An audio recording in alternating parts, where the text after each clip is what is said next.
अस्सलाम वालेकुम नाज़रीन, मैं हूं आपका होस्ट आसिफ शर्वीला।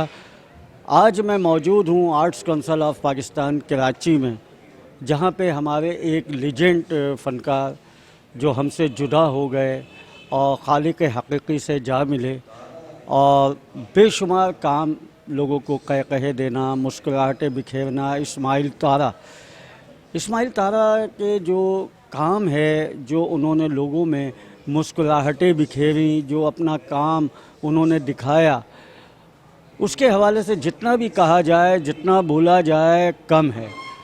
इस्माइल तारा साहब ने फ़िल्मों में भी काम किया, स्टेज थिएटर पे भी काम किया और उनका फ़नी सफ़र का आगाज़ तो स्टेज था, उसके बाद टेलीविज़न के बाद फ़िल्मों में उन्होंने काम किया।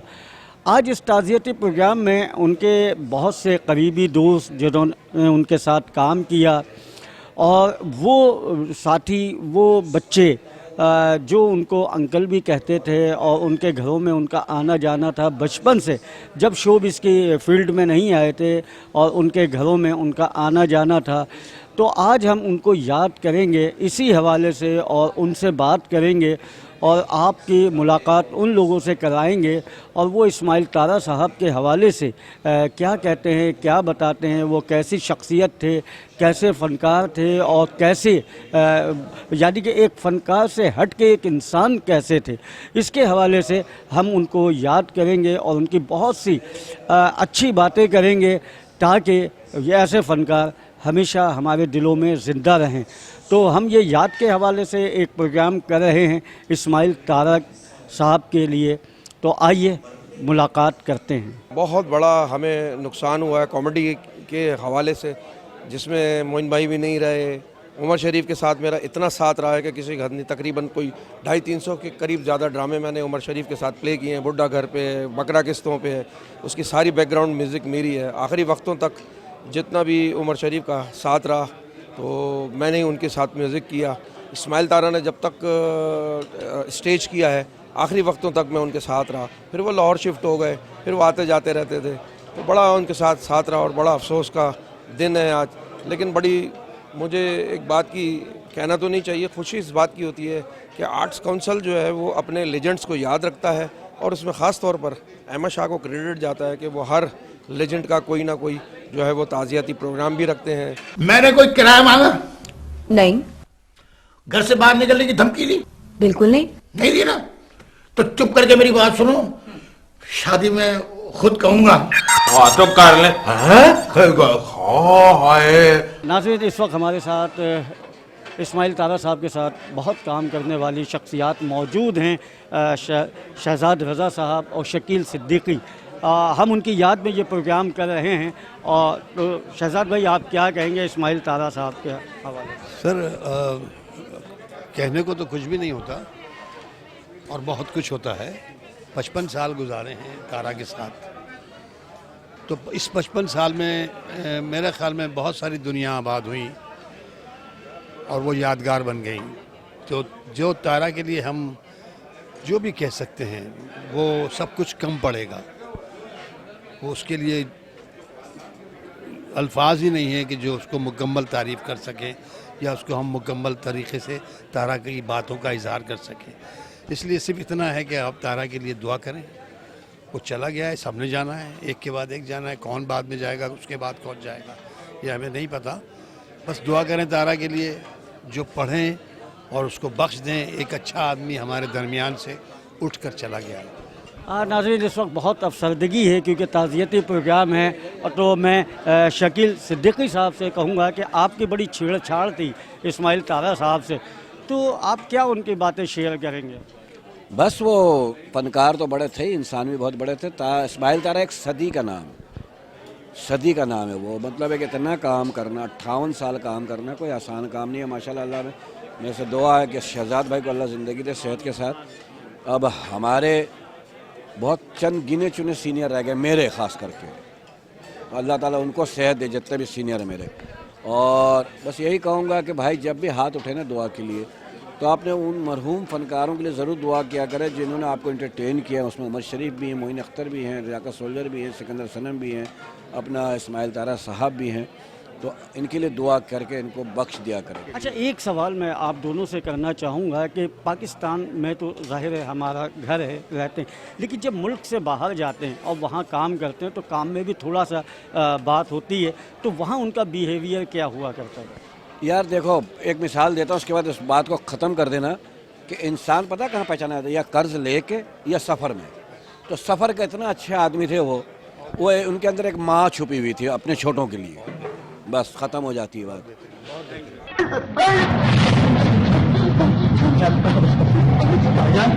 भाईजान मेरे बीवी की तबीयत खराब है भाईजान। भाईजान मेरी बीवी मर रही है।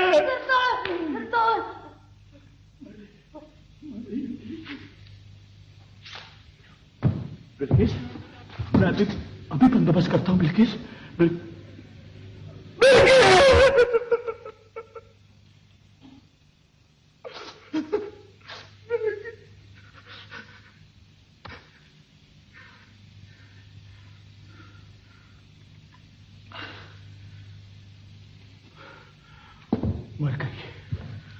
मर गई है। तुम लोगों ने मारा है, मार दिया है तुम लोगों ने। 10 साल की खिदमत का यही सिला दिया, यही सिला दिया। भूख मुफलिसी बेचार की। मैंने तो फन की इसलिए खिदमत की थी कि मेरी बीवी का दुख दूर हो सके, लेकिन ये तो दुनिया से चली गई तो मेरा दुख चले गई। मेरा जीने का क्या था? मैं चाहिए मुझे जिंदगी, मैं मर जाऊंगा।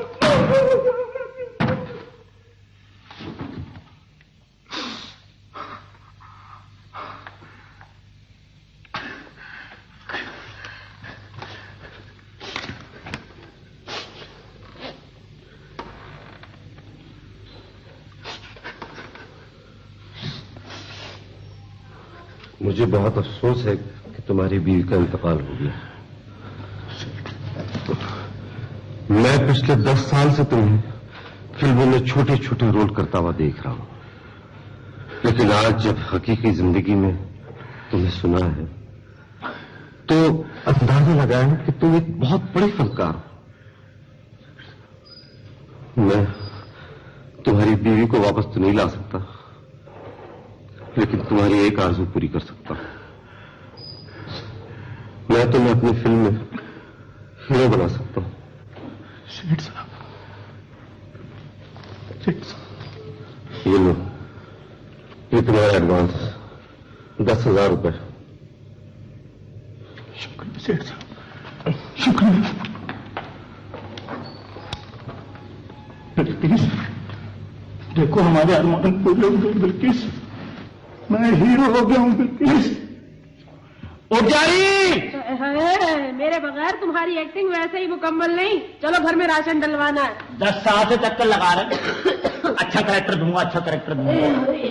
नाज़रीन, इस वक्त जो शख्सियत हमारे साथ मौजूद हैं, टेलीविज़न का एक जगमगाता सितारा, एक ऐसा सितारा जिसने बेशुमार किरदार टेलीविज़न के ड्रामों में किए और उन किरदारों को आज भी लोग याद रखते हैं। और नाज़रीन, आपको एक बात बताते चले, हमारे मुल्क का एक बहुत बड़ा फ़नकार मिज़ा के हवाले से, अदाकारी के हवाले से शहजाद रज़ा उनके छोटे भाई भी हैं, और ज़ाहिर है कि इस्माइल तारा साहब से इनका बहुत दरीना ताल्लुक़ रहा, और फ़न के हवाले से भी और साथ काम भी किया, इस हवाले से भी। तो हम उनसे बात करेंगे इमरान रज़ा साहब से। इमरान रज़ा साहब, इस्माइल तारा साहब तो अब हम में मौजूद नहीं, अब उनके ज़ाहिर है फ़न्नी नुकूश हम तक मौजूद है, उनका काम मौजूद है। आपका बड़ा साथ रहा, ज़ाहिर है कि आपने शुरू से उनको देखा, घर में भी आना जाना, तो इस हवाले से, उनके किरदार के हवाले से, उनके काम के हवाले से क्या कहें? अस्सलाम वालेकुम जी। तारा भाई के बारे में कहना, मैं नहीं समझता कि हम जैसे फ़नकार उनके फ़न के बारे में बात कर सके। इंसान बहुत बड़े थे, वो बहुत बड़े इंसान थे, और उनका कमाल ये था कि वो ना सिर्फ अपने सीनियर्स से बल्कि अपने जूनियर्स के साथ भी उतना ही प्यार करते थे कि लगता ही नहीं था कि वो बहुत सीनियर फ़नकार हैं। और आज वो हम में नहीं है, लेकिन उनका जितना काम है ना, वो ताक़यामत लोगों के सामने रहेगा और लोग सारी ज़िंदगी उनको याद करते रहेंगे मुस्कुराते हुए। ये बड़ी बात है कि किसी के जाने के बाद जब भी उसका नाम लिया जाए तो चेहरों पे मुस्कुराहट आए और उसके बारे में अच्छी बातें आएँ। अच्छा इमरान भाई, जब आपकी मुलाकात हुआ करती थी, घर में होती है या किसी तकरीब में होती है या रिकॉर्डिंग के दौरान होती थी, तो वो ऐसे ही मुस्कुराते रहते थे या काम पे सिर्फ उनका फोकस होता था और चेहरा बस ये है कि परेशान होता था क्या? सच्ची बात बताऊं कि वो तारा भाई तो लगता ही नहीं था कि कोई एक्टर हैं। मतलब वो कहीं भी होते थे, लोग होते थे सब, वो कहीं पे भी उनसे फील ही नहीं होता था कि कोई बहुत बड़ा सुपरस्टार है, वो एक बड़ा नाम है, वो उनके क्रेडिट पे इतनी चीज़ें कभी भी उन्होंने महसूस नहीं होने दिया। उन्होंने हमेशा लोगों को मोहब्बतें दी हैं, प्यार बांटा है, जो आज यहाँ पे भी आपको नज़र आ रहा है, लोगों से मिल रहा है उनको, और सारी ज़िंदगी उनके लिए दुआएं रहेंगी। बहुत शुक्रिया इमरान भाई, आपने वक्त दिया। और यही हकीकत है कि जो मोहब्बतें देता है, प्यार बांटता है, वो हमेशा अच्छे अल्फाजों में और अच्छे तरीके से याद किया जाता है। मज़ीद लोगों से बात करते हैं। हम बात कर रहे हैं 50-50 की, तो 50-50 के हवाले से, क्योंकि इस्माइल तारा साहब का वो पहला प्रोग्राम था जो उनको बामाए उरूज तक लेके गया। मिज़ा के हवाले से हम बात करें तो 50-50 जैसा प्रोग्राम आज तक पाकिस्तान में नहीं बन सका और उसमें कई उनके किरदार मशहूर हुए और उनके किरदारों के साथ, उस प्रोग्राम के साथ कई फनकारों को उरूज मिला। उसमें से एक किरदार करने वाले हमारे साथ मौजूद हैं रऊफ़ आलम। रऊफ़ आलम साहब, आपका और इस्माइल तारा साहब का बड़ा साथ रहा रिकॉर्डिंग के दौरान जब 50-50 चलता था, तो कुछ यादें हमारे साथ शेयर करें ताकि देखने वाले भी महसूस हो सकें और उनकी कुछ वो बातें जो कि आज तक लोगों को नहीं पता हो, वो पसे पर्दा हैं। सबसे पहले तो मैं इनकी मग़फ़िरत की दुआ करता हूँ मैं, और वो समझे मेरे वालिद साहब थे, वो मेरे मौसिन थे जो मुझे टीवी तक लेकर गए, मुझे पीटीवी पे। उस ज़माने में किसी को जाना वहाँ बहुत मुश्किल था। उस जगह पे तारा भाई मुझे लेकर गए पीटीवी पे, और पहला सजदा मैंने उस गेट पे किया था कि मैंने देख के नाम पढ़ा पीटीवी, और मैंने वहाँ सजदा किया तारा भाई, और वहाँ के लोग अभी भी गवाह हैं कुछ लोग। बकाया रिकॉर्डिंग का जब मामला था हम लोग का प्रोग्राम का, तो वो मुझे यही कहते थे कि हम लोग सब इकट्ठे बैठ कर ही लिखते थे, लेकिन उनका एक ही कहना होता था कि रो अब एक जगह ऐसी बनाओ कि जहाँ तुम्हें समझ में आती है कि ये सीन तुम्हारे सामने लिखा गया ना, अब तो अपनी जगह खुद ही बना लो, तुम्हें थ्रो आउट इजाज़त है, तुम्हें पूछना नहीं है कि मैं सर मेरा कैरेक्टर कहाँ है, मैं क्या करूँ, कुछ नहीं करना है, अपनी जगह अब तुमने खुद बनानी है, और तुमने जहाँ जहाँ समझ में आती है ना तुम खड़े हो जाओ। तो मैं वो जब मेरे सामने लिखा जाता था तो मैं उसी को देखते हुए मैंने सोचा कि अब यहाँ मेरी जगह बनती, यहाँ जगह बनती। ड्रेसिंग में मैं खुद करता था और जगह में खुद बनाता था, और हमारे प्रोड्यूसर साहब थे शेब मंसूर, वो मुझे बहुत लाइक करते थे। उन्होंने यही कहा कि नहीं रऊफ़, तुमने क्रिएटर ये जो कर रहे हो ना, अब ऐसा करो तो अब यहाँ खड़े हो जाए। नहीं, वो फिर इसके बाद आइडिया मिलते रहते थे मुझे। सिर्फ मैं ड्रेसिंग अपनी ऐसी करके आता था कि वो मजबूर होते थे शेब भाई भी कि नहीं यार रऊफ़ को तो यहाँ खड़ा कर दिया, ये सही है। जैसे रोते चम चम ने सादे से मैंने कपड़े पहन के मैं वहाँ पे कोने में जाकर ऐसे ही बैठा हुआ था मैं, और वहाँ पे ये मेरा आइटम बन गया। जो माजिद भाई को मौका मिल गया कि रोते चमचम ने बिछड़ गया चैन, तो ये इस तरह के मतलब कई कैरेक्टर। आपके तो कई कैरेक्टर और भी मशहूर हुए। जब रीटेक होती थी रिकॉर्डिंग के दौरान, इस्माइल तारा साहब के साथ आपका सीन है और रीटेक होती थी, तो उसका उनका क्या बिहेवियर होता था? क्योंकि जाहिर है वो आपसे ज़्यादा काम करने वाले, और उनकी वजह से, जेबा शहनाज साहिबा की वजह से और माजिद जहांगीर की वजह से वो प्रोग्राम बड़ा हिट था। अशरफ खान हुआ करते थे, तो रीटेक जब होती थी तो वो गुस्सा करते थे या हंसी मजाक में वो बात टल जाती थी? एक्चुअली मज़ा तो मैं आपको इस बात का बताऊं कि जब रीटेक होती थी तो जानबूझ के करवाते थे रीटेक, क्योंकि मेरे को जेबा जब मुझे चमाटे मारती थी तो वो जानबूझ के रीटेक करते थे। ऊपर से आवाज़ आती थी शेब भाई की, नहीं दोबारा होगा भाई, नहीं ये दोबारा होगा, क्योंकि वो चमाटे पड़ती थी ना, वो इन लोग इंजॉयमेंट करते थे। और जो नीचे वाले लोग थे वो ये समझते थे कि रीटेक क्यों, यानी कोई सीन सही नहीं हुआ, लेकिन सीन परफेक्ट हो चुका था, वो पहले रिकॉर्ड हो चुका होता है। लेकिन बाकी जो मुझे 7-8 दफ़ा जो रीटेक होती थी वो मजाक किया करते थे ताकि मजाक में काम अच्छा हो जाए। रऊफ़ भाई 50-50 ख़त्म हो गया, उसके बाद बंद हो गया, उसके बाद दोबारा से उसको बनाने की कोशिश की गई थी, तो वो दोबारा क्यों नहीं बन सका, उसकी वजह क्या थी? नहीं, बकाया भी ये प्रोग्राम तो काफ़ी आगे तक चल पड़ा, लेकिन अब मसला तो ये ख़त्म हो गया ना वहाँ पे कि हम लोग के पास जो हमें करना था ना, जैसे कि उसमें एक तासुब थोड़ा सा हल्का सा आ गया था कि वो आइटम उसने लिखा ना, मैं उसमें नहीं करूँगा।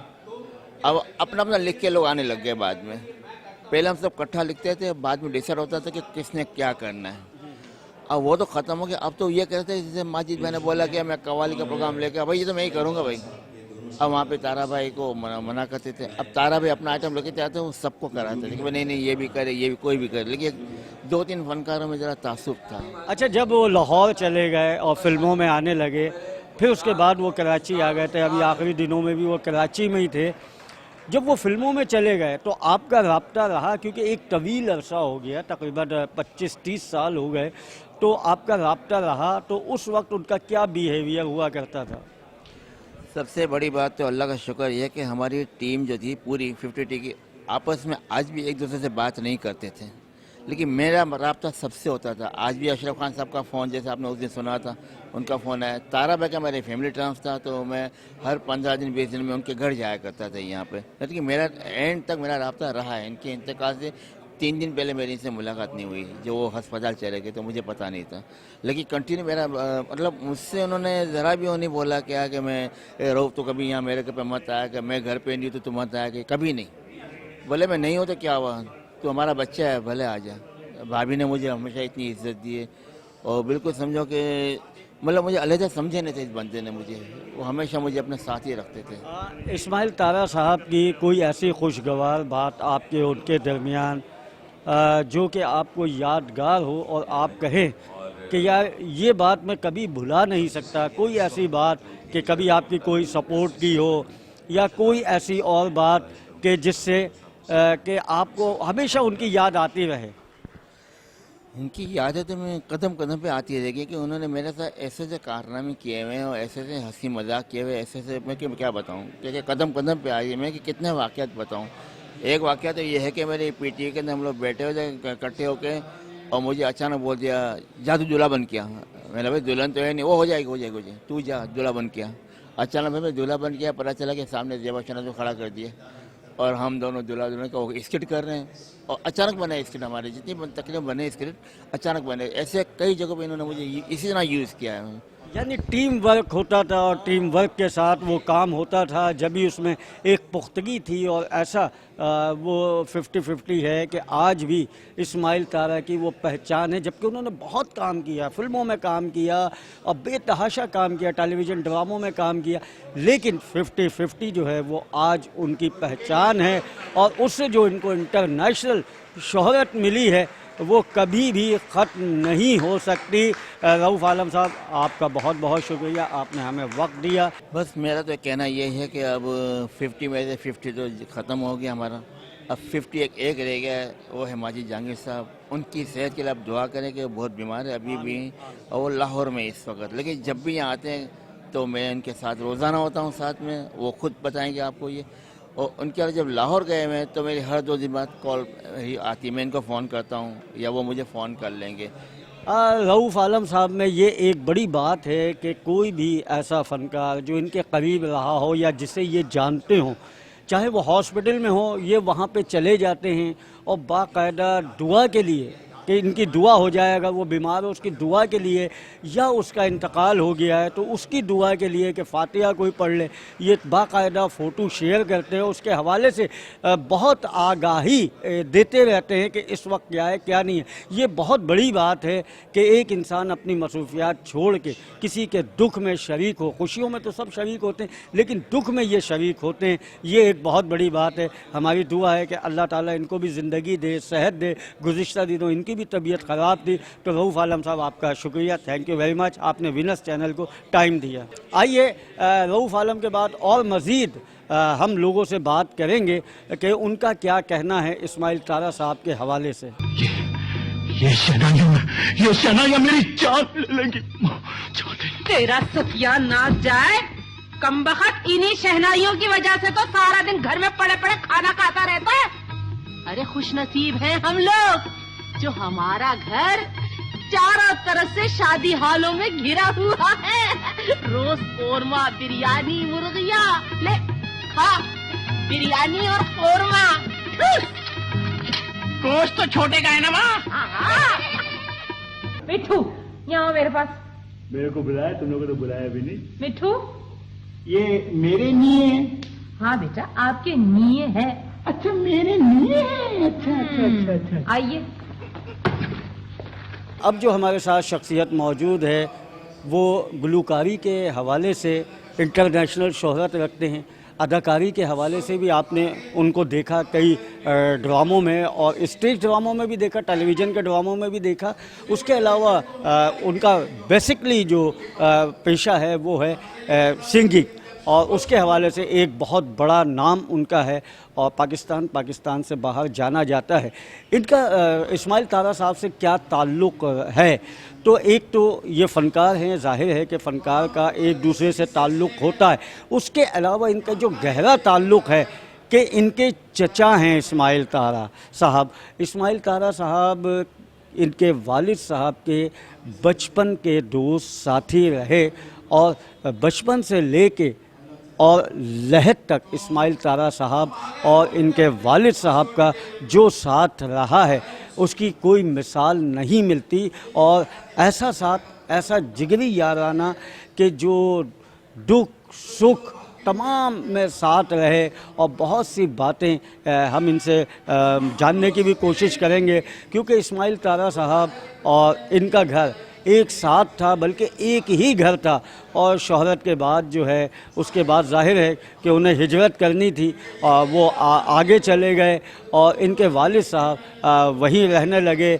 और आज हमें खुशी है कि वो यहाँ पे मौजूद हैं। यही कहेंगे कि उनके भतीजे इस्माइल तारा साहब के भतीजे हमारे साथ मौजूद हैं, और इंटरनेशनल सिंगर सफदर हैदर साहब, इस्माइल तारा साहब से आपका बड़ा दरीना ताल्लुक़, आप चचा कहते रहे, ज़िंदगी भर आपने उनको चचा ही के रूप में देखा, जबकि वो आपके वालिद के दोस्त थे।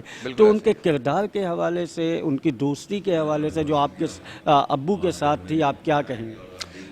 आसिफ भाई, सबसे पहले तो आपका बहुत शुक्रिया कि आपने मुझे ये मौका दिया बोलने का।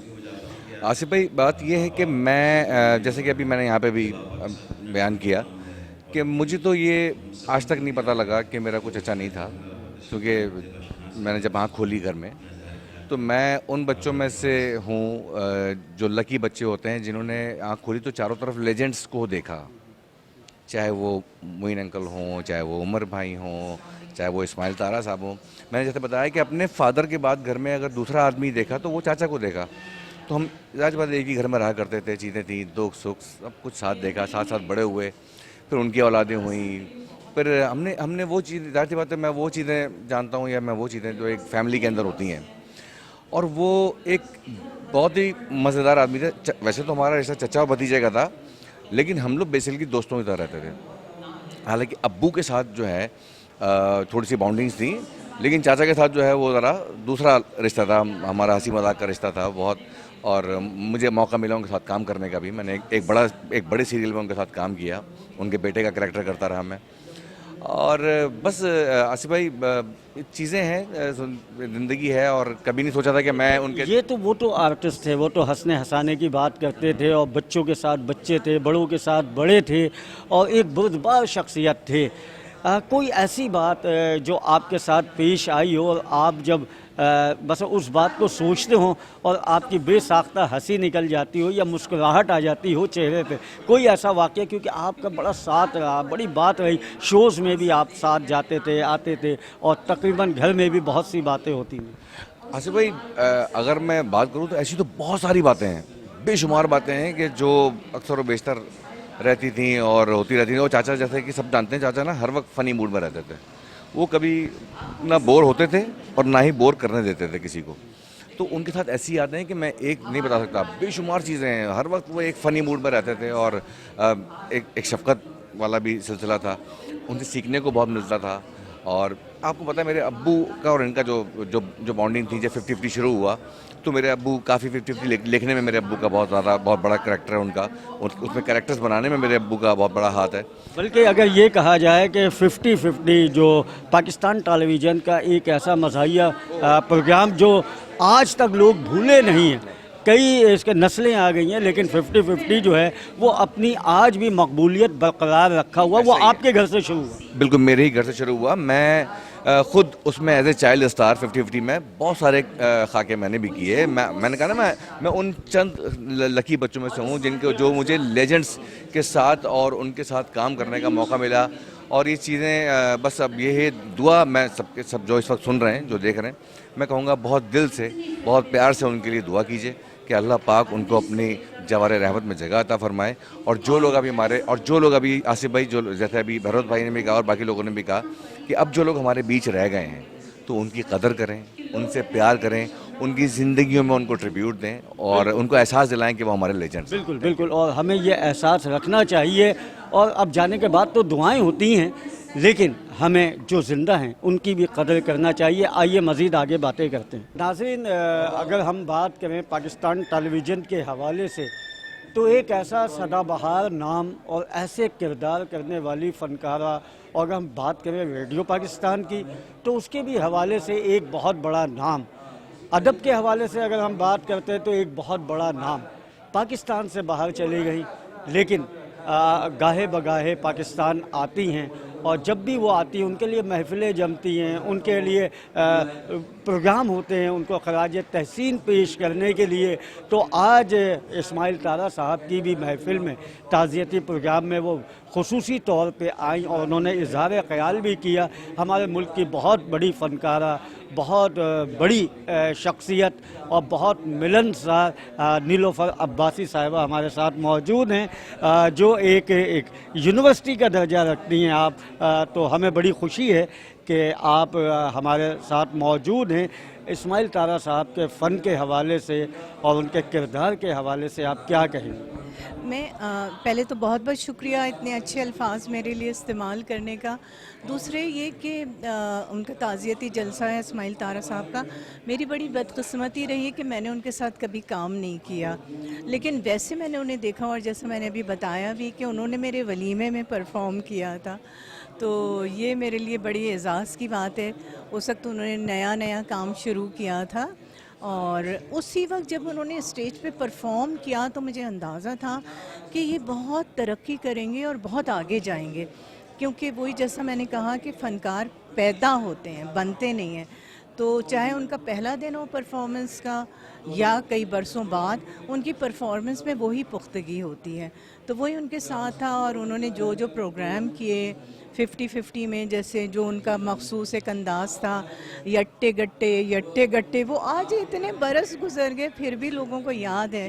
तो और इस तरह के उन्होंने बहुत काम किया, अल्लाह ताला उनकी मग़फ़िरत करे। अच्छा, आप ज़ाहिर है PTV से आपका ताल्लुक़ रहा, नेशनल टेलीविज़न हमारे पाकिस्तान का, बाहर ममालिक में भी देखा जाता है, तो वहाँ भी आपको पता चलता है आपका शेज़ोरी जो था वो बड़ा मकबूल रहा। आपका जुमला मैं बहुत बुरी हूँ वो बड़ा मकबूल रहा। हाँ, मैं बहुत बुरी आदमी हूँ बहुत बुरी आदमी हूँ, वो बड़ा मकबूल रहा। तो वहाँ भी इसका फ़ीडबैक हमें मिलता है, अच्छा मिलता है। तो आप ज़ाहिर PTV आती जाती थी तो आपकी मुलाकात होती थी, तो आपने कैसा पाया, क्योंकि आप उनसे सीनियर थी और वो आपसे जूनियर थे TV के हवाले से बात करें? इस्माइल तारा साहब नहीं, हमेशा बहुत रिस्पेक्टफुली, बहुत इज़्ज़त से मिले, जहाँ भी मिले बहुत अच्छे झुक के, और ये उनकी बड़ाई थी। तो बहुत बहुत शुक्रिया आपका कि आपने इज़हार ख़याल किया नीलोफ़र अब्बासी साहिबा। और इंशाअल्लाह फिर हम दूसरे लोगों से बात करेंगे और उनके ख़यालात बताएंगे इस्माइल तारा साहब के हवाले से। इस्माइल तारा साहब के दोस्तों की, उनके करीबी साथियों की आपने गुफ्तगू सुनी। इस्माइल तारा साहब एक सितारा थे, उनका नाम ही तारा था। वो तारा दुनिया से तो चला गया, लेकिन अपने फ़न की रोशनी, अपने फ़न की चमक छोड़ गया। फिर मुलाकात होगी किसी प्रोग्राम के साथ, जब तक के लिए इजाज़त दीजिए। अल्लाह हाफ़िज़।